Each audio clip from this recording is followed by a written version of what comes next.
Friends, once again welcome back in my YouTube channel. दोस्तों मैं हूं आकाश मंडर, आप देख रहे हैं यूनिक सिविल यानी मेक योरसेल्फ यूनिक। दोस्तों आप सब ने बहुत अच्छा सपोर्ट किया और बहुत ढेर सारे कमेंट्स थे, लगभग 100 प्लस कमेंट्स मैंने पढ़े। और सारे कमेंट्स में मैक्सिमम जो बोला गया था वो ये बोला गया था कि सर प्रोफाइल्स के बारे में बताइए, साथ ही उस प्रोफाइल में क्या पढ़ना पड़ेगा ये भी बताइए। और कुछ लोगों ने ये भी बोला था कि उन प्रोफाइल्स में जो टॉपिक्स पढ़ने वाले हैं वो हमको पढ़ा भी दीजिए। तो मैंने सोचा क्यों ना हम इन तीनों कामों को करते हैं और तीनों कामों से सब कुछ कवर हो रहा है आपका। तो आज हम लोग सबसे पहले हम लोग देखेंगे कि स्ट्रक्चर इंजीनियरिंग के लिए आपको कौन कौन से टॉपिक्स पढ़ने चाहिए। अब आप कमेंट करके बताइएगा इसमें से कौन सा टॉपिक आपको नहीं आता है, ये बताना आपका काम है। जो टॉपिक आपको नहीं आता रहेंगे मैं उनको लिस्ट बनाऊंगा, लिस्ट बना के एक एक करके कवर करूंगा उन सारे टॉपिक्स को। तो देखो यार, अगर आप स्ट्रक्चर इंजीनियरिंग के जॉब के लिए सर्च कर रहे हो या फिर आप साइट पर हो, आपने ऑटोकैड स्टेट प्रो सीख रखा है, तो अब आपके पास क्या एम होना चाहिए? एम ये होना चाहिए कि अगर आपके पास G+2 G+3 का स्ट्रक्चर है, क्योंकि आपको मैं क्लियर कर दूं, आप अगर स्ट्रक्चर इंजीनियरिंग ले जाएंगे तो आपको जूनियर स्ट्रक्चर इंजीनियरिंग की पोजीशन अभी मिलेगी। जब तक आपके पास मिनिमम 3 ईयर का एक्सपीरियंस नहीं होगा आप सीनियर स्ट्रक्चर इंजीनियर नहीं बन सकते हैं। अब जूनियर स्ट्रक्चर इंजीनियर के लिए क्या कंपनी सोचती है कि उस बंदे को क्या क्या आना चाहिए, उसके बारे में मैं एक एक करके डीप डिस्कशन करने वाला हूं। आप ध्यान से सुनिए, अगर आपके पास नोटबुक है तो नोटबुक पे लिखिए कि ये टॉपिक्स हमको पढ़ना चाहिए। तो सबसे पहला टॉपिक जो स्ट्रक्चर इंजीनियर को चाहिए कि उसको आना ही आना चाहिए, that is your SFD and BMD। SFD BMD क्यों? क्योंकि अगर शियर फोर्स डायग्राम वो निकाल नहीं पा रहा है तो वो क्या करेगा, वो फ्लेक्चर फेलियर करवा देगा, शियर फेलियर करवा देगा, बेंडिंग मोमेंट अगर नहीं आ रहा है। तो ऐसी प्रॉब्लम्स ना हो, इसलिए एक इंजीनियर को SFD BMD का अच्छा नॉलेज होना चाहिए। अब ये आप क्लियर करो, आपको आता है कि नहीं आता तो फटाफट कमेंट करना, उसके बारे में भी हम लोग सोचेंगे। दूसरा जो टॉपिक है जो उसको आना ही आना चाहिए, दैट इज योर डिफ्लेक्शन। अब डिफ्लेक्शन के लिए ये कंपनी को ये नहीं चाहिए कि तुमको मोमेंट से आ रहा है कि स्लोप डिफ्लेक्शन मेथड से आ रहा है, किसी भी मेथड से डिफ्लेक्शन निकालना आना चाहिए। क्योंकि उनका एट द एंड काम क्या है कि अगर सॉफ्टवेयर ने डिफ्लेक्शन निकालना है तो आप क्रॉस चेक कर लो कि ये प्रॉपर कितना है और प्रॉपर सही है कि नहीं। तो ये दो टॉपिक जो है सोम में बहुत इंपॉर्टेंट है, SFD BMD एंड डिफ्लेक्शन।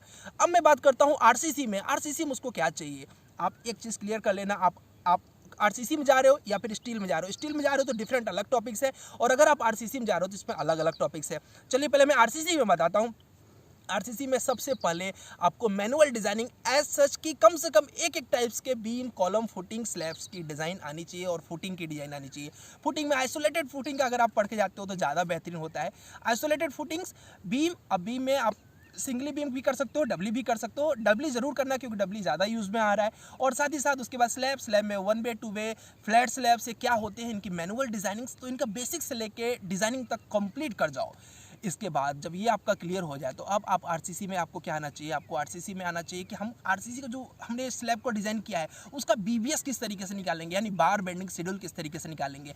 अब आप में से कितने लोग हैं जिनको बार बेंडिंग शेड्यूल किस चीज़ का नहीं आता, ये बताना आपका काम है। जिस चीज़ का बार बेंडिंग शेड्यूल आप बोलेंगे उस चीज़ का मैं बार बेंडिंग शेड्यूल आपको जरूर करवाऊंगा, और उससे क्या होगा, आपका तुरंत क्लियर हो जाएगा। वैसे मैंने 2 से 3 बार बेंडिंग शेड्यूल ऑलरेडी करवा रखे हैं चैनल पर, आप जाके एक बार चेक करिए उसको।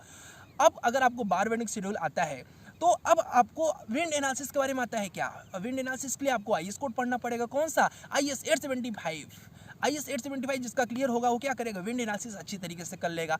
इसके बाद सेस्मिक एनालिसिस में आपको क्या करना पड़ेगा, IS 1893 में क्या क्या चीज़ें पढ़नी चाहिए। IS 1893 2016 वाले में न्यू अपडेट्स क्या है, और जो पुराना हमारा 2002 वाला था उसमें क्या थे, दोनों में अपडेट्स क्या क्या है। क्योंकि लोग क्या पूछते हैं डिफरेंस बिटवीन, जैसे कभी एक क्वेश्चन बहुत अच्छा पूछा गया था एक कंपनी में, difference between IS 1893 2002 and IS 1893 2016। अब आपको क्लियर होना चाहिए कि इन दोनों के बीच में डिफरेंस क्या है। अच्छा, इंपॉर्टेंस फैक्टर का चेंजिंग्स आया है, डक्टाइल डिटेलिंग में चेंजिंग्स आई है, जो चेंजिंग्स आई है क्या आपको पता है क्या?